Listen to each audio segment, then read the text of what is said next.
داشتی در مورد ظالمان مهاجمان و حمله چه موضعی داره؟ در بند 4 از یسناهات 46 داریم که هواخواهان دروغ کوشش دارند پارسایان را از پیشرفت به سوی هدفهای مقدس خود، یعنی راستی و آبادانی شهر و کشور باز دارند.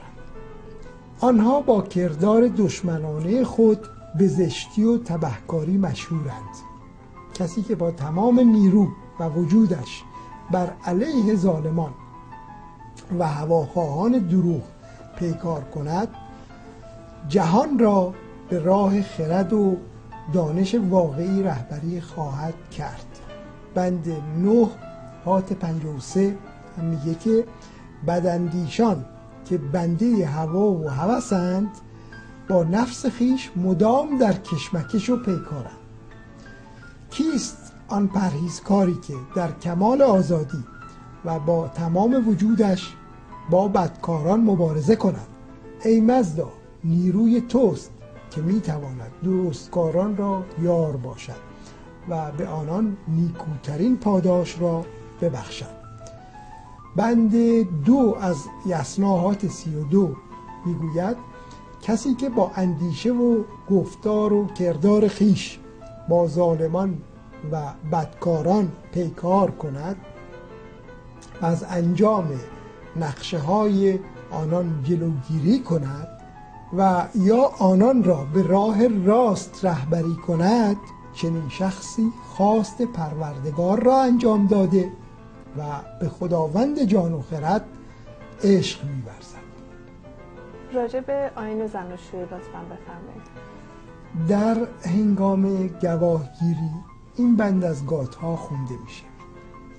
امید است که این اندرز را به گوش هوش بشنوید و با ضمیری روشن آن را نیک دریابید.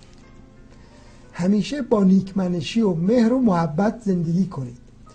در راستی و پاکی بکوشید از یکدیگر پیشی جویید، چه بیگمان از زندگی سرشار از خوشبختی برخوردار خواهید شد. در جای دیگر زرتشت به پورچیستا، دختر کوچک خودش، هنگام گزینش همسرش میگه با خرد خود مشورت کن و با آگاهی کامل رفتار نما.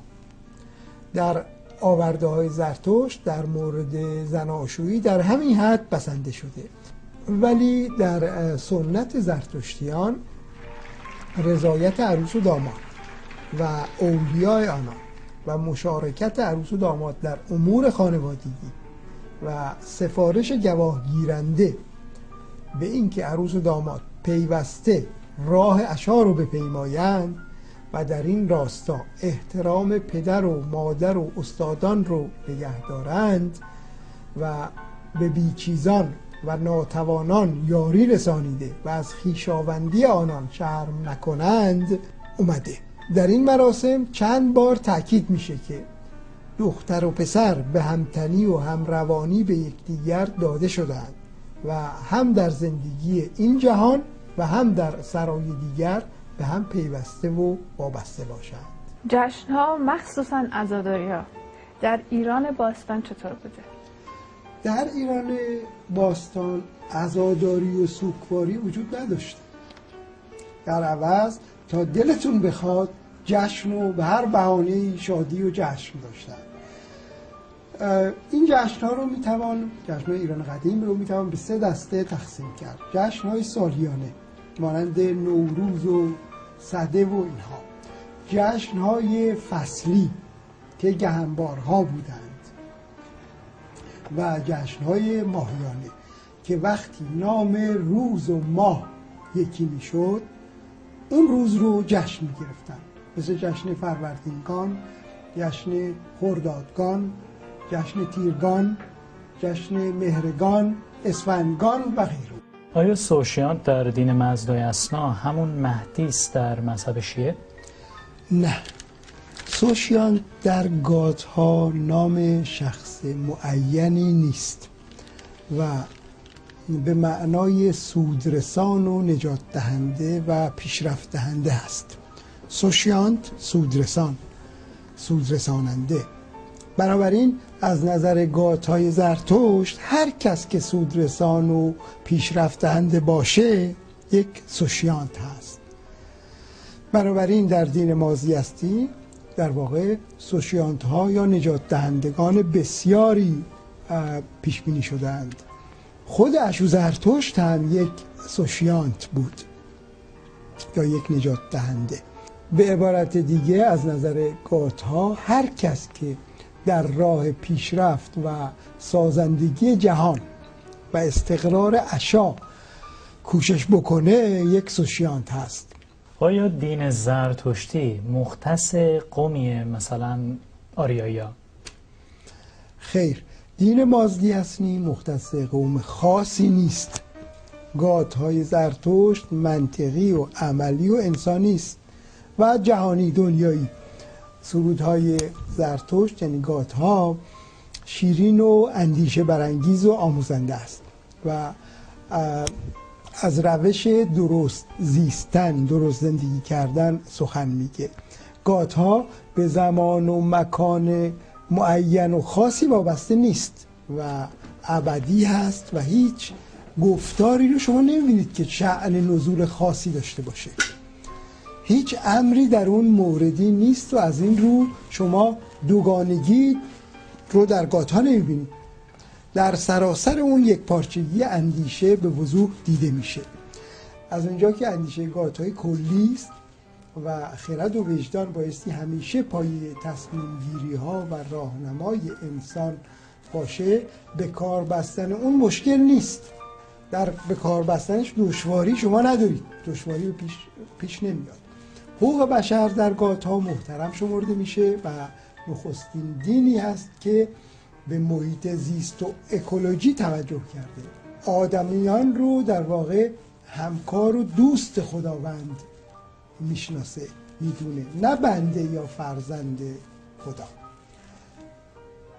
حقوق زن و مرد مساوی هست و دروغ محکومه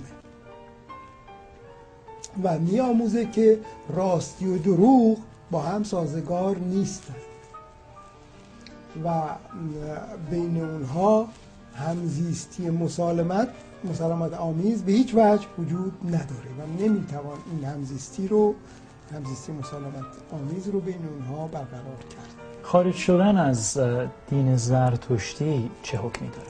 در دین مازدیسنی هیچ امری اجباری نیست، حتی پرستش اهورامزدا.